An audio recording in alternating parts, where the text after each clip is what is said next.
Hi guys, I'm here with the amazing John Heenan from the 3 to 5 Club here in Ireland, and our podcast today we're going to talk about having a 2020 vision moving into 2025. John, what does that look like? How can we put, as Stephen Covey says, put in the big rocks that allows the 2025 vision to happen? With about 60 days at the end of the year, which in reality would maybe 50 if you want to break that down into weeks. What can we do in the next 50 days that allows us to bounce into 2025 with a lot more clarity and focus using the big rocks? Okay, so as you know, Henry, November, December is our 2-page strategic plan topic that we do in our 3 to 5 Club. And that 2-page strategic plan starts off with vision, business maturity date, mission statement, and then strategies. Yeah. Okay. So the idea and so as you said, there's more or less 50 days, 7 weeks, 7, 49. So about 7 weeks, 6 to 7 weeks. And so the idea is to help people get clarity in their head. As we talk about, when there's clarity, you get a sense of hope. And when you've got a sense of hope, you're more inclined to take the risk. And that could be making a phone call or going meeting somebody, doing something you didn't do before. So it's all relative, as it were. Yeah. Okay.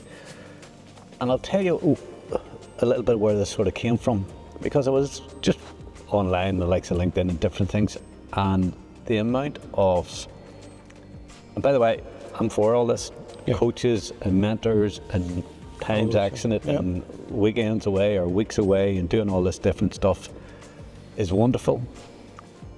But I think you actually need to even have a vision for how that even fits into what you're doing. And unfortunately, I've met a lot of people who have put a lot of time and a lot of effort and a lot of money into these type of things.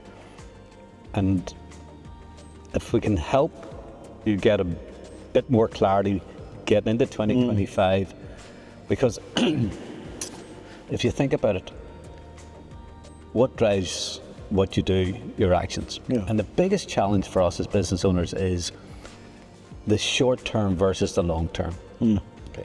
And by that I mean, we tend to make our decisions in the circumstances we're in. Okay? That's right. So it's the pain, it's emotion, it's the fear, whatever's going on, okay? And I make a decision, and unfortunately it then costs me long term in many different ways. So how do you help yourself not to take as many short-term decisions that cost you long term? And I read this thing the other week and I thought this was really interesting. It said, against love, temptation has no power. I was thinking, what does that mean? Against love, temptation has no power. In the simplest form, if you actually love somebody, you'll not be tempted to go and look elsewhere type of thing.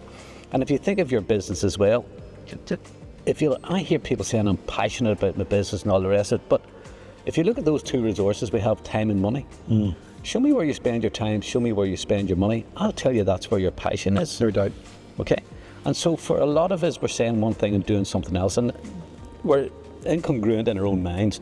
And without getting into all the psychology behind this, but if I think this is what happens to some of us when it comes in the year, we're going to set New Year's resolutions, we're going to kill dead things next year, and you write this down and you're manifesting it and your affirmations, all this stuff. But in the back of your head, you're going, you're a liar, you don't do this. I know I don't. Okay, so how do I change that? How do you change the recording? Because one of the things is, we sort of have something going on our head, and it's like a projector on a wall. Okay? We're going over to the wall trying to change the picture. Well, what we got to do is change the slide in our head.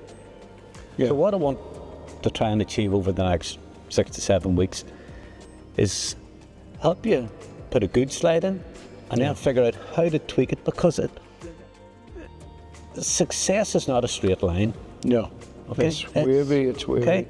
Now, you can help cut out some of the waves. I mean, one of the things on a simple thing is, people talk about, okay, I need more business. So they go networking, they're out in the market, they're posting stuff, they're doing all this stuff, and then they get some traction, they get some business. So then they go and do the business. So whilst they're doing the business, as it were, in here, they're not out in the marketplace, keeping their presence going here.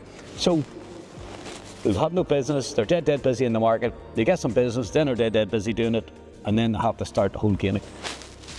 Well, we find this in the marketing world, where, especially if it's a small SME or something like that, is that they go hammer and tongue, get the business in, then they disappear like a ghost in the marketplace. I mean, would say, well, I haven't seen you on social. Oh, we've got so busy. Mm-hmm. So therefore, and even if you can allude to, do you know, in the curve, when you get to say a certain sign of success, and then you start to go down even ever so slightly, it actually takes as much energy, finance and time, even if it starts to go down on the downturn, to get it back up again. If you look at, and I don't want to give you a physics lesson, but I will, boil water. To get water from 0 degrees to 99 degrees takes an X amount of energy. To get it from 99 degrees liquid to 100 degrees gas takes the same amount of energy as it took to get from there to there. And life's a wee bit like that too. And this is the problem. So I have a goal or an objective or a vision or whatever I'm going to do. 2025 is going to be different from 2024. And I start. But I lose momentum. Yeah. Life gets in the way. You know, I've joined the 5 a.m. club, I'm going swimming in Loch May, and I set myself up to a certain extent for failure, because I've planned to do these 10 things, which I can't sustain. No. And so it's trying to, you talked about the big rocks, so what's the 1 or 2, 3 big rocks? And part of the problem is, I look at you, and I think, I'm going to do that. Yeah, that's right. Okay? Because, you know, the grass is always greener over the fence, yeah. But the grass still has to be cut. Yeah. And I don't see that. So it's back to this here of me being really, really honest with me and saying, okay, look back at the last year, and hopefully you'll be able to say to yourself, look, I'm not where I want to be, but at least I'm not where I used to be. I've made a little bit of progress somewhere along the line, okay? And our friend Chuck talks about these 5 muscles: your physical muscle, your mental muscle, your emotional muscle, your experiential muscle, your spiritual muscle. And you've got to work on these continually, because part of the problem is you can grow your business.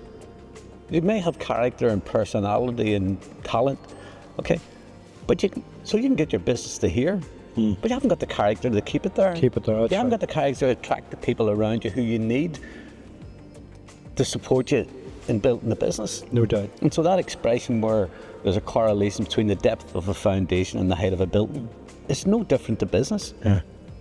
Okay? So in a way, we're all building a foundation that we want to build something on, but we're in such a hurry. I won't take the time to build a foundation, because I'm trying to dig holes and build blocks at the same time, and it's a challenge to do that. It is, and it's, you've just used a building analogy there, where, you know, if you've got a 3-bedroom house, a 4-bedroom house, or if you want to build this multi-story business, the foundation is so key to what you actually put in the ground, which is obviously not seen. And it's okay thinking about all the decorations, the big cars and the big watches and all the rest of that, but the reality is, if you're not putting the time in, and this is what I find with a lot of business owners personally, is that we're not taking the time out of our business to actually think, what does, you know, we always say that view from the end in mind, and then work back, and then start to make those. We don't take a time, as we've always said. Sometimes when we get busy and we start to really get a bit of success, we actually change one treadmill to a faster one, or a bigger one, and a better one. But the reality is, we're still going at the same. We're actually not going anywhere. We've just maybe got a bit more money. We've got a lot more responsibility. We've maybe got 2 or 3 more staff. But in reality, nothing's genuinely changed. How do we flick that? You've obviously talked about the 2 page strategic plan at the 3 to 5. We've talked about the big rocks. We've talked about the slides that goes in. What can a business owner do from here in this process for the next 6 or 7 weeks? Okay, I think one of the most important things is your business maturity date. And I think, and I've spent a lot of time on a lot of this stuff over the years, and I think that is the one thing that makes all that difference. So what do you mean by business maturity date? So Chuck talks about, you have kids, you expect them to grow up and mature. We have a business, why do we not expect our business to grow up and mature? So let's define, and this is at its lowest level, Henry, okay? The definition of a mature business. So one, you're not the sole producer. Yeah. And two, you can leave it for up to a month It doesn't fall to pieces. and you don't have to come back and stitch it together again. So this is where you've got to use your imagination. Einstein said imagination is more powerful than knowledge. Okay. And the best definition I've ever heard of imagination is seeing with your heart what you can't yet see with your eyes. Okay. That's, and I believe it's our most godlike quality, to be able to imagine. Okay. So imagine, this is what you try and do in your business.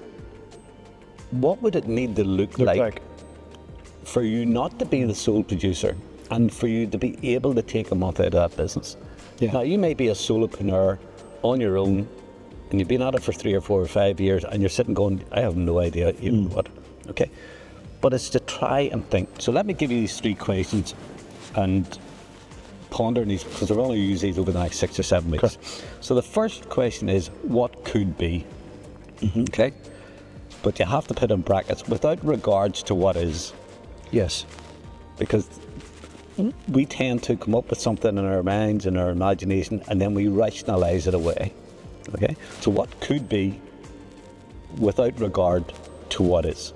Okay. Second question is, what is? Because you have to get real. You know, you can't set off on the journey if you don't know where you're starting from. Yeah. Okay. And that expression of the Kerry man saying, could you give me directions to such and such a place? Well, if I was going to be going to there, I wouldn't want to be starting from here. Yeah. Point is, you have to start from wherever you are. That's so right. Be real. Okay, so what is, with no regards of what could be? Because that's the other area where we kid ourselves. And then finally, what will be? Okay? Okay. And that means, what have you decided to do? We will do. Well, obviously, the first question is, what could be? What could be? Okay. Okay, so if we're going to have to delve into the psychology of this, purely on the basis is that, because you said disregard where you are, because a lot of the times we make decisions where we are in the here and now. I said at the very start, the emotion of the pain. So you have to separate yourself out and go and start to paint the picture in your mind's eye. For us at the minute, we're looking to employ potentially 2 or 3 people over the next 2 or 3 months. And this is what I said to Christopher.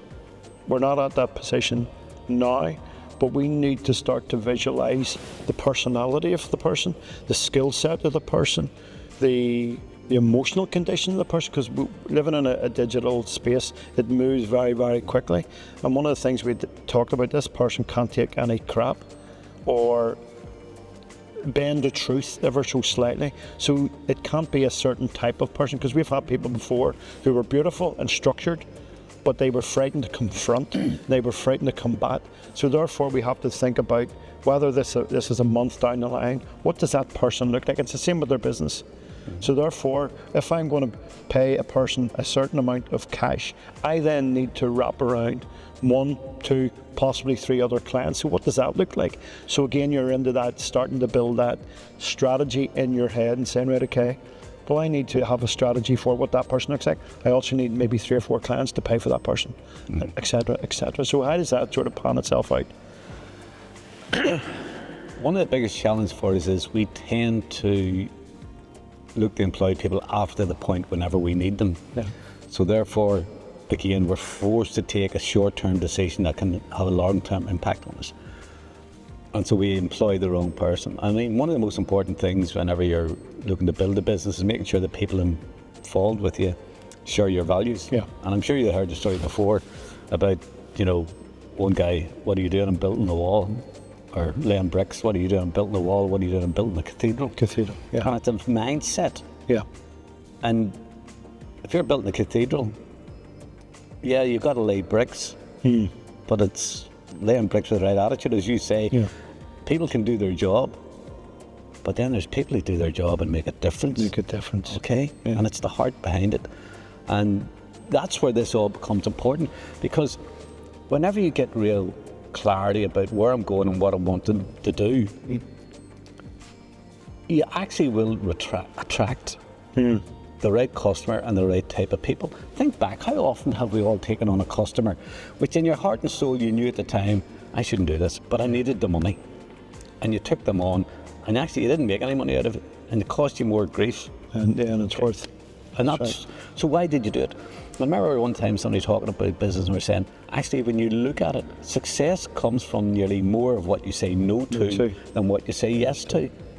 And the question then becomes, how do I get me to say no to? Because the good is the opposite of is the enemy of the best. So I keep coming up with good ideas and doing good things, but yet there's better ideas and better things to be doing. Yeah. Okay. So, and you mentioned then about strategic thinking and whatever. You shouldn't be doing your strategic thinking where you do your tactical doing. So tactical, whatever your business job is, needs to be separate. wherever you do it, you need to get some space where you go and you do your strategic thinking. And so with those three questions, what could be, what is, and what will we do? Get a bit of headspace to get this round. I'd mentioned, Henry, if anybody is interested, if they fire you an email, send them the notes. There's good, concise notes and how to do this, how to start. It's a process, okay? So vision, where we're going, what we're going to be doing. Business maturity, what's this need to look like? Again, because of the important thing about business maturity is most of us get into business and only ever ask it to give us money. Yeah. But the money's no use if you don't have the time to enjoy it. Okay? And your kids, if you don't have the time, can you take a Friday afternoon off and go and collect them from school and do something, whatever it is for you, okay? So business maturity date. And then the mission, getting real clarity and defining what's in it for your client. And that'll actually help you get real clarity around who is your ideal true target market. And there's lots of stuff we can do around that, and we'll help people with that as well. And then, as I say, get some strategies, which is the big rocks for what will we do next year. Okay. That's the plan. That's the plan. So to box off point one, which is obviously see what it looks like, but it's very hard to detach yourself in the here and the now, especially if you're maybe struggling. But what would be the one thing you could actually do, whether that's get a vision board out or a piece of paper and stuff out of it? This is what it looks like. You got to whatever works best for you. People writing and typing and whatever. Me, I'm old school. Bit of paper and a pen and write out. And I remember years back, it was so funny. October '82, I started working for a crowd in Dublin, and they went bang in July '85. And I remember driving up the Glenshane Pass, a pen and a sheet of paper, and I spent about 4 hours sitting in the car park facing the Ponda Rosa, if you know where it is. And just what could be. What could be. I didn't know what I was doing, but I knew to do something. So what could be? What is? Where are we now? Okay. And now what will we do? Very good. And then away we went. So figure out, take a little bit of time, don't overthink it, just start the process, and we'll hopefully talk to you next week. So to finish, John, today's podcast, thank you so much for the information. I think watching you scale over the last number of years has been inspirational for me as a person, and watching you strategically help different people from a coaching and a mentoring perspective has been absolutely brilliant through the 3 to 5 network. Finishing off today, obviously you've offered notes out, and you're obviously over the next while going to go through the 2-page strategic plan. What is the one big thing that you can leave with the viewers today that they can actually go on action? What is those big rocks to bring at it? First thing, believe in hope. Yeah. Okay? There is a future. The guy Peter Teams wrote a book, forget what it is, but the theme of it is, when there's no hope in the future, there is no power in the present. Yep. So the best advice I can give you is, whatever your circumstances, and some of the stuff I ended up doing, I mean, I went and read about people who had been bankrupt and came back. I didn't really know what I was doing, but all I was doing is trying to give myself hope that, hey, somebody else did it, had a bigger issue than me. And it's a bit like some people say, God forbid, if you've got something going on in your life that's causing you a lot of pain, and you're feeling bad about it, but go and find somebody worse off than you and help them. Yeah. Okay, the happiest people in the world are those who are busy helping others. Okay, and it's a great concept and all the rest of it, but you actually have to do it. Okay, so whatever you need to do, should it be read something, listen to something, start the process, start building some hope. Okay, and then look at the 3 questions: what could be, what is, what will we do? and then we'll build on that. Fantastic. If you want to reach out to John Heenan on LinkedIn, or myself, Henry McCrory, find out more about the 3 to 5 Club as a network and as a club, please check out www.3to5club.com, and then we'll see what next week brings, John. Thank you for today, and thank you, beautiful Jack, for shooting today and editing and making sense of this fantastic information. Thank you, Jack.